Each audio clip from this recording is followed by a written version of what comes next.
Di mo na abot batang sahig. Kahit na di mo na ako marinig. Oh my god, no, I'm sorry about that. Because I just saw my grandpa and my grandma. And that line there.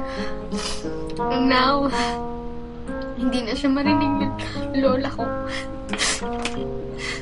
I mean, hindi na marinig. Kasi wala na siya. I hope you guys liked it. A lot of people requested it, so